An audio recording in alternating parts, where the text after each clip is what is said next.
Hello friends, welcome back to my channel SRK drama explain. Friends, ये video मैं लोगों के एंटरटेनमेंट के लिए बनाती हूँ, so please watch full, share, subscribe and like this video. इस सीन में दिखाया जाता है चटोगी और राकू दोनों टेरेस पर रहते हैं। तभी चटोगी उठती है, बोलती है ये कब ख़त्म होएगा। तभी राकू बोलता है हाँ मैं भी ऐसा नहीं चाहता हूँ, तुम जानती हो ना मैं किसी और से प्यार करता हूँ, मैं तुमसे नहीं करता हूँ, इसलिए मैं ये नाटक कि ज़्यादा देर तक नहीं कर पाऊँगा, तुम समझ रही हो ना। तभी वहाँ से हमारी चटोगी बोलती है हाँ मैं समझ रही हूँ। उसके बाद वो वहाँ से जाने लगती है, बोलती है ठीक है अब मैं घर जा रही हूँ, मुझे लेट हो रहा है। तो हमारा राकू बोलता है ठीक है लेकिन मेरे लव के बारे में किसी को बताना नहीं, तुम्हें भी नहीं मालूम है कि मेरा लव कौन है। इधर दिखाया जाता है कि क्लासरूम में सारी लड़कियां अपने फ्रेंड्स के साथ लंच करती रहती हैं, लेकिन हमारी चटोगी को एकदम रॉयल ट्रीटमेंट मिलती है, उसे बिल्कुल भी अच्छा नहीं मिलता है। वो भी नॉर्मल पर्सन की तरह अपनी लाइफ स्पेंड करना चाहती है।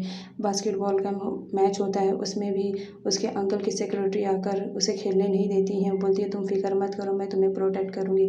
तभी दिखाया जाता है चटोगी जाती रहती है, क्लास का एक लड़का आता है और उसे प्रपोज करता है। ये देखकर अंकल आते हैं और उसे उठा लेते हैं हवा में और बोलते हैं तुम्हारी हिम्मत कैसे हुई मेरे प्रिंसेस को प्रपोज करने की।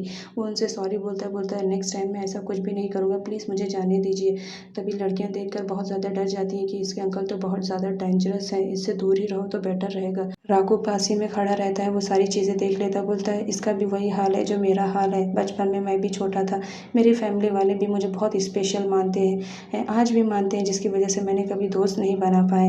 इधर दिखाया जाता है वो जाता है तो हमारी चटोगी अपने सारे फ्रेंड्स की लिस्ट बनाती रहती है। तभी वहाँ पर हमारा राकू आ जाता है, बोलता है क्या कर रही हो। चटोगी बोलती कुछ नहीं। राकू उसे एक फ़ाइल देता है, बोलता है इस स्कूल में जितने भी बच्चे पढ़ते हैं उन सब की डिटेल है, अपनी क्लास वालों की भी है, तो तुम इसमें से ले सकती हो।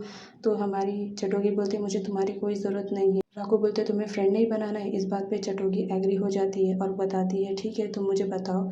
उसके बाद नेक्स्ट डे वो डायरी स्कूल में सारे बच्चों के हाथ लग जाती है। वो अपनी अपनी डिटेल्स देखकर बहुत ज़्यादा शॉक में हो जाते हैं कि आखिर ये हमारी डिटेल्स क्यों लिख रही है, कि हमें ये पिटवाने वाली है अपने अंकल से।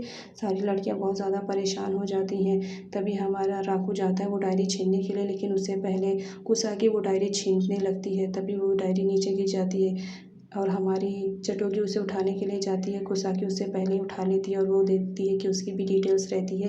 वो बोलती है तुमने मेरी डिटेल्स बहुत कम लिखी है, कोई बात नहीं मैं इसमें और ऐड कर दूँगी, अगर तुम फ्रेंड मुझे बनाना चाहती हो तो ये मेरे लिए खुशी की बात है। और वो उसके अंदर अपनी डिटेल्स फिल करने लगती है, बोलती है तुमने ये मिसिंग कर दिया है। उसके बाद दिखाया जाता है चटोगी बहुत ज़्यादा खुश हो जाती है और साथ ही साथ राकू भी खुश हो जाता है। रात में हमारी चटोगी वो डायरी पढ़ती रहती है कि मेरे पास कितने फ्रेंड्स बने हैं फाइनली, चलो मेरे फ्रेंड्स तो बने हैं। उसके बाद नेक्स्ट सीन में दिखाया जाता है कि हमारा राकू देखता है रहता है कुसाकी को कि कितनी अच्छी है, सभी के साथ घुल मिल के रहती है। तभी टीचर इन्फॉर्म करते हैं कि हमारे यहाँ पर एक नई लड़की का ट्रांसफ़र हुआ है, तुम मिलना चाहोगे। उसके बाद वो नई लड़की आती है, सारे लोग देखकर बॉयज़ तो एकदम पिघल जाते हैं, बोलते हैं कितनी खूबसूरत लड़की है। वो अपना इंट्रोडक्शन देती है और बताती है कि मेरा नाम मरीका है, मैं यहाँ पे न्यू हूँ। टीचर एक लेडी को देखकर पूछते हैं कि तुम यहाँ क्या कर रही हो, तो वो बोलती कि मैं इनकी पर्सनल असिस्टेंट हूँ पुलिस डिपार्टमेंट से, मैं इनके लिए ही यहाँ पर आई हूँ।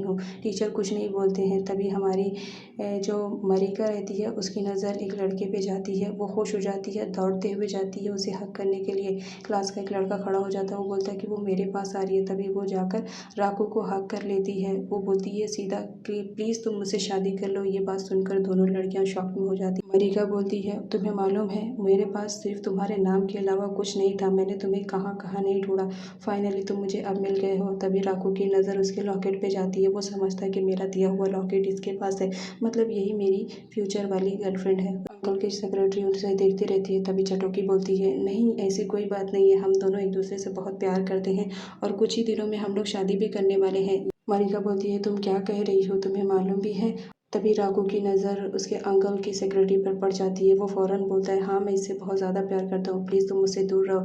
तभी अंकल आ जाते हैं और बोलते हैं मुझे तुमसे मिलना है। राकू मिलने के लिए उनसे रूप पर जाता है। तभी वो अंकल आते हैं और उसका कॉलर पकड़ लेते हैं, तुम्हारी हिम्मत कैसे हुई मेरे प्रिंसेस को धोखा देने के लिए। हमारी चटोगी देखती ही रहती है। तभी राकू बोल देता है क्यों, मेरा दिल नहीं है, मैं किसी और से प्यार नहीं कर सकता हूँ, मैं हूँ, मैं किसी से भी प्यार करूँ, चाहे चटोगी से चाहे किसी और से। तभी अंकल बोलते तुम्हारा ये फाइनल डिसीजन है और गन लेकर उस पर शूट करने लगते हैं। राकू भागने लगता है, इधर उधर भागता है, अंकल शूट पे शूट किए जाते हैं, जिसकी वजह से राकू का पैर स्लिप हो जाता है और वो सीधा पूल में गिर जाता है। अंकल भी साथ में ले जाते हैं पूल में और दिखाया जाता है कि अंकल तो निकल जाते हैं लेकिन राकू पूल में ही रह जाता है। अंकल बोलते हैं ये तुम्हारे लिए पनिशमेंट है। वहाँ पर चटोगी आ जाती है, राकू को डूबता हुआ देखती है। वो फ़ौरन पानी में जंप कर लेती है और राकू को बचाने के लिए वहाँ पर उसके पास चली जाती है। नेक्स्ट सीन में दिखाया जाता है राकू पानी में रहने की वजह से बेहोश हो जाता है। चटोगी उन्हें उसे बचाकर घर लेकर आती है, उसके कपड़े चेंज करती है। तभी राकू बोलता है ये कपड़े तुमने चेंज किए हैं? तो चटोगी बोलती है तुम्हारी गर्लफ्रेंड हूँ, इतना तो कर ही सकती हूँ, तुम्हारी तबीयत ख़राब हो जाती है। तभी वो उसे लॉकेट देती है, बोलती है पानी में गिरने की वजह से ये लॉकेट तुमसे छूट गया था, ये मैंने तुम्हें रिटर्न कर दिया है क्योंकि तुम्हारा लव है ना इसमें है। उसके बाद वो लोग घर जाते हैं, दोनों बातें करते रहते हैं। तभी हमारी मरीका उन लोगों का पीछा करती है और बोलती है कुछ भी हो जाए मैं इसका पीछा नहीं छोड़ूंगी। इधर दिखाया जाता है एक लड़की वही लॉकेट एक बॉक्स में रख के बंद करती है, उसका फेस नहीं दिखाया जाता है।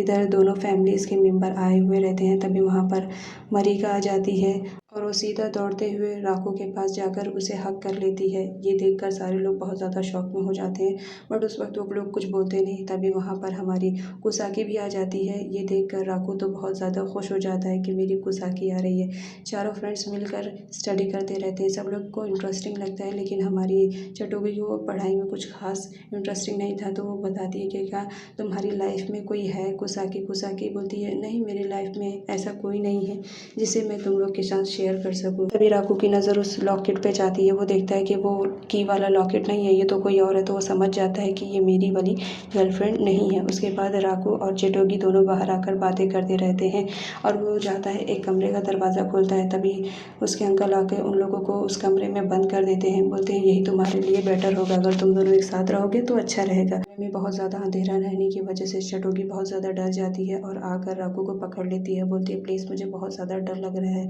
तभी राकू बोलता है फ़िक्र मत करो, मैं यहाँ पर हूँ ना। तभी अंकल दरवाज़ा तोड़ देते हैं और इसकी वजह से वो दोनों एक दूसरे के ऊपर गिर जाते हैं। ये देखकर अंकल तो ऐसा शॉक में आ जाते हैं कि वो बेहोश ही हो जाते हैं। बेहोश होते ही उनकी सेक्रेटरी आती है और उन्हें लेकर वहाँ से जाती है। कुसाकी और मरीका दोनों को ऐसे हालत में देख लेते हैं, वो लोग को गलतफहमी हो जाती है, वो वहाँ से चले जाते हैं। तभी हमारा राकू बोलता है तुम्हें कुछ गलतफहमी हुई है, प्लीज़ ऐसा वैसा कुछ भी नहीं है। इधर दिखाया जाता है वो लॉकेट वाली लड़की कोई और नहीं कुसाकी रहती है और वो बोलती है तुम इतना जल्दी मुझे भूल जाओगे, ये मुझे अंदाज़ा नहीं था। कुसाकी के पास उन दोनों की बचपन की फ़ोटोज़ भी थी, वो उसे देखकर लेकर रोती रहती है। इधर सीन दिखाया जाता है क्लास में ड्रामा प्रेजेंट करना रहता है, तो क्लास मॉनिटर बोलता है कि किसी को आइडिया है कि हम कौन सा ड्रामा प्रेजेंट कर सकते हैं? तभी कुसाकी बोलती है हाँ मुझे मालूम है। क्लास मॉनिटर बोलता है प्लीज़ शांत हो जाओ, कुसाकी हमें कुछ ड्रामा बताएगी। तभी कुसाकी बोलती है कि अगर हम रोमियो और जूलियट का करें तो कैसा रहेगा। तभी हमारे राकू को उसके बचपन की यादें आने लगती है कि कैसे उसने एक लड़की से प्रॉमिस किया था शादी के लिए। उसके बाद क्लास मॉनिटर बोलता है हाँ ये अच्छा है, कुसाकी राकू को याद दिलवाना चाहती थी इसलिए वो ऐसा कहती है।